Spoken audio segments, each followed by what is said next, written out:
welcome back to part 3 there. Just moved on a little bit more forward. Hopefully a little bit forward, just forgot to press the record button. And here we go, we've got the Banshees coming in, just harassing his side of the base here that he's trying to expand to. Look at the amount of Zerglings that we have. I'm just wondering what's happened to the video. I've had to tone down the settings just a little bit to make sure we don't get that annoying lag, the jittery lag. You don't want to watch that while you're watching a video. So we're going to look at how much Hydralisks there are and the amount of Zerglings. They'll just back them up. Look at how quick that is. They are going. And he's going to see that expansion and they're just going to rip that to pieces. Maybe not. So we'll go for the other aerial units.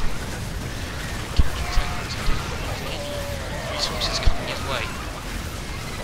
They already completely ripped open one base, which is more or less saturated anyway. Going to go back to this area again, and which is saturated as well. But that was his expansion, which he expanded pretty early. So, and that was his partner's base. So arguably, there's no reason for that. It's also saturated. So he is going to need to eventually wild some more Banshees coming to harass.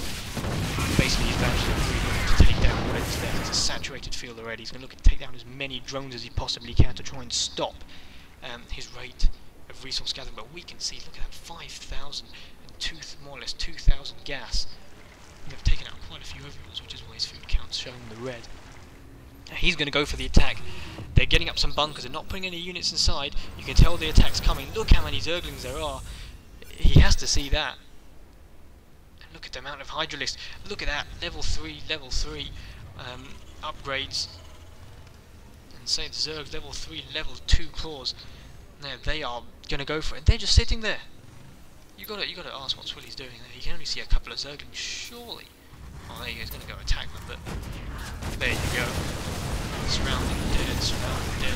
These Zerglings are so good in numbers. They just surround and they kill. The Hydralisks just back up the Zerglings so well. And you can tell the Zerglings aren't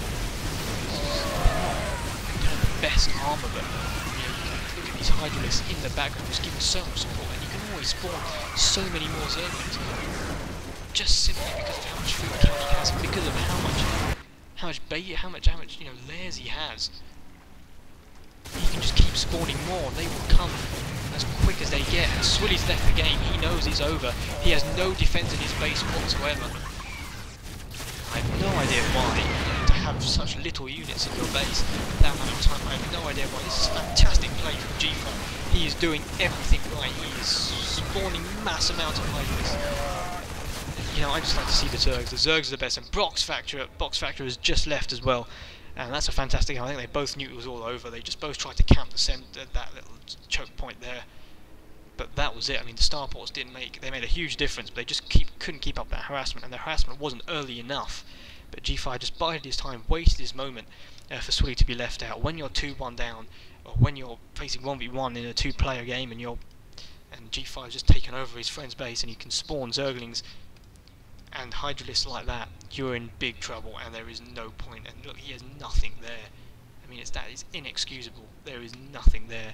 But anyway, great play to Gfire. He done well to fighting him back in against a 2 versus 1 situation, especially against 2 Terran players that really should have done a lot better. But Zergs at this point won the game, and they were brilliant. And Gfire done fantastically well.